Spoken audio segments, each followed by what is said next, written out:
And we're live with Lance Menard and Herschel Alligood. Hello. I am the server creator for LanceCraft, and Herschel is one of the moderators. Hello. He's also the king of a kingdom, which we'll get to shortly.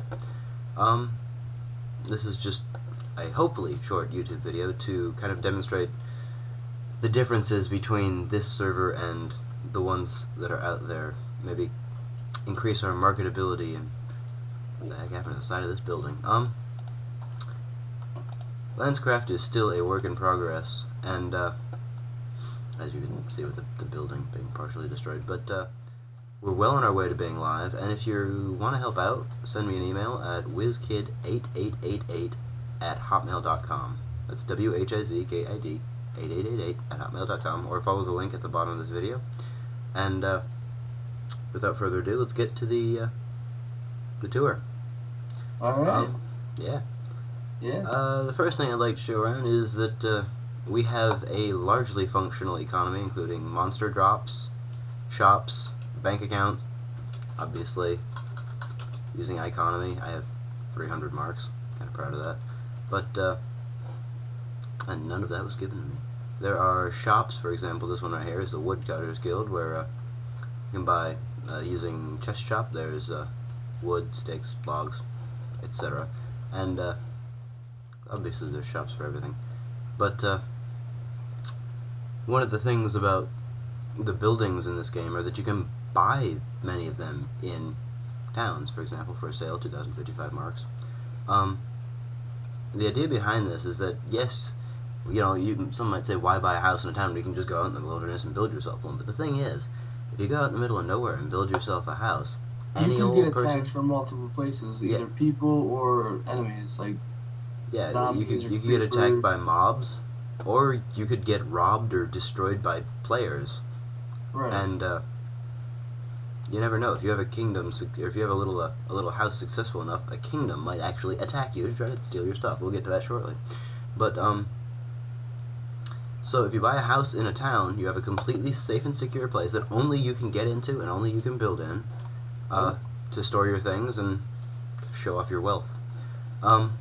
If you buy a store in a town, stores are significantly more expensive than houses. For example, this general store is 3 stories, and it's 27,300 marks.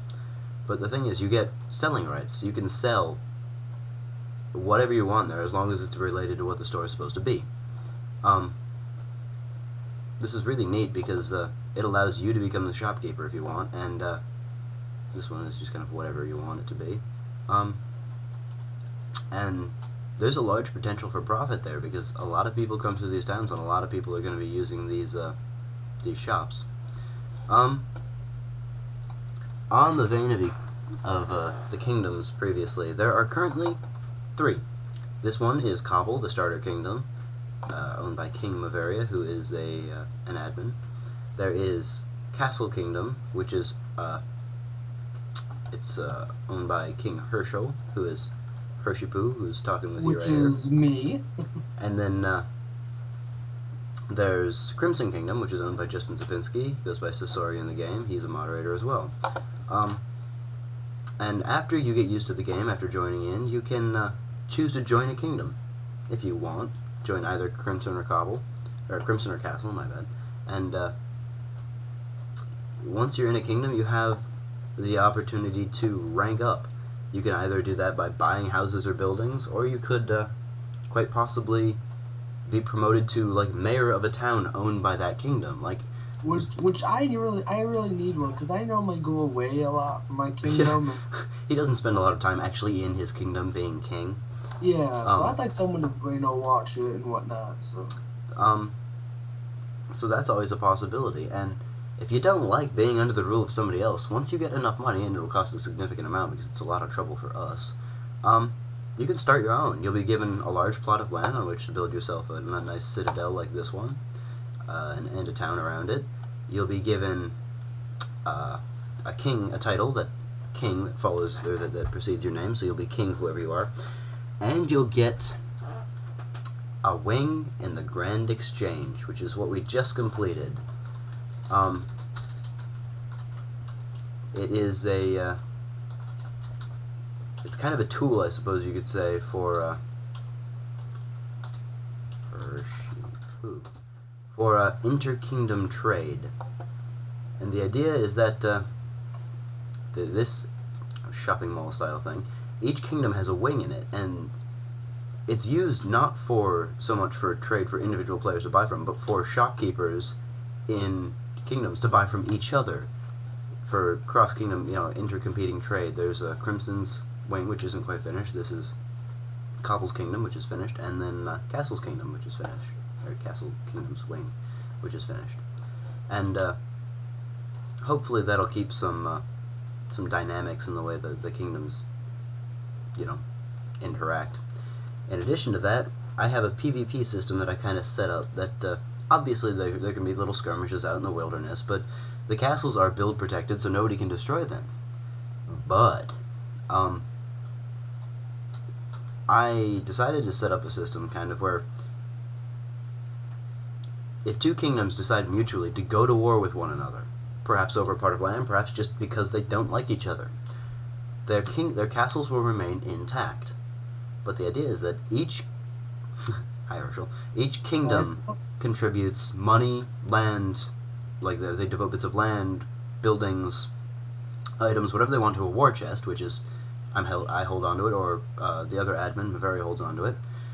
The map is backed up, the server is run on that backup, and all build restrictions are removed. And the two kingdoms go at each other. And so all the other kingdom members aren't left out from the kingdoms that are at war. They can be hired as mercenaries by the kingdoms that are currently there. Which is pretty cool. Yeah, it kind of helps that whoever's paying the most money usually gets more people, might win. So it's a good opportunity to make money as a person who's not a member of a kingdom that's going to war. Oh, yeah. And with no respawns, after everybody dies, after we find that we have a winner, we revert the map, and the war chest is given to whoever won. And that keeps both your kingdoms intact, so nobody has to worry about their beautiful castle being destroyed. And I know sometimes there's no fun in that, but sometimes it's nice not to have to worry about your beautiful construction being completely wiped off the map. Right. Yeah, and also in the vein of PvP, we have Mavaria is starting a gladiator, I suppose you could say, pit, which he's currently working on, and he just started it, and it really is quite a pit at the moment. It's going to be like a PvP arena. That hurt. Excuse the flames for the time being. It's going to be like a PvP arena, essentially, which will be interesting to see how that works out. Cool. Yeah, I think that's about everything. So far, yeah. Yeah, aside from that, from the things we've said, obviously we have the classic standards. You got a free build wilderness. You got standards, I suppose. Other things, nice chat channels.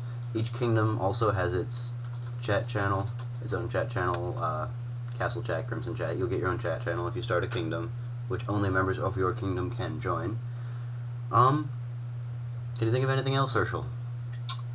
Think hard. Generally, this game, we like to just roll. We like to do like an RPG kind of thing. Mm-hmm.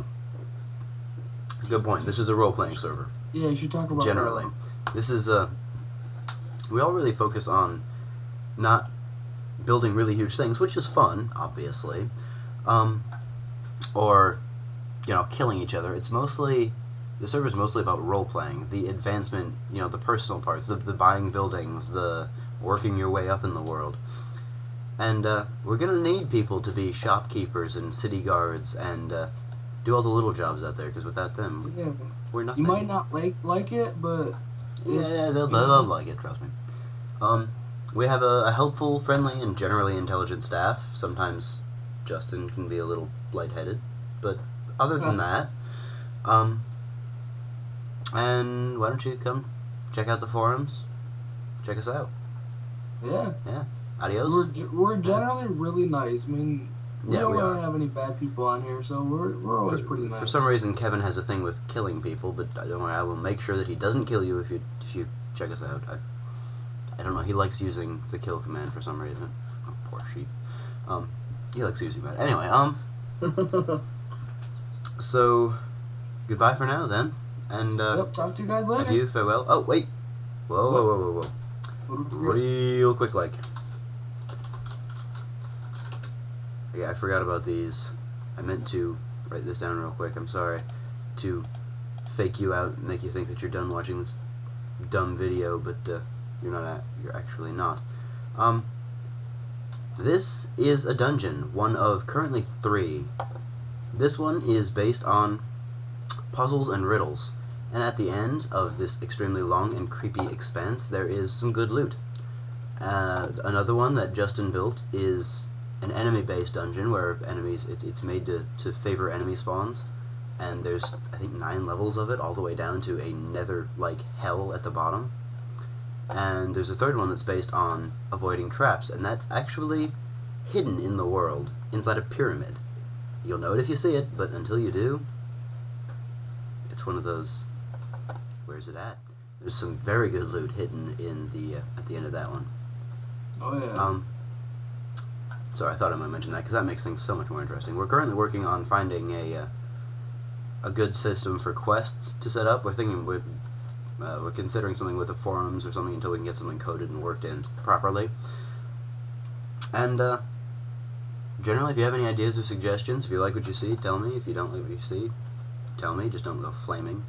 And there are a couple other really neat things on the server that have been built that I can't show you at this time. Like, I built a full wooden sailing ship and an underwater bar and restaurant, none of which is really consistent with the RPG theme, but I don't really care. It's fun. Gotta have fun sometimes. Yeah, you do. Yeah, I think that's it. Yeah. Now I think that's really it this time, actually. So, adieu, farewell. Until we meet again.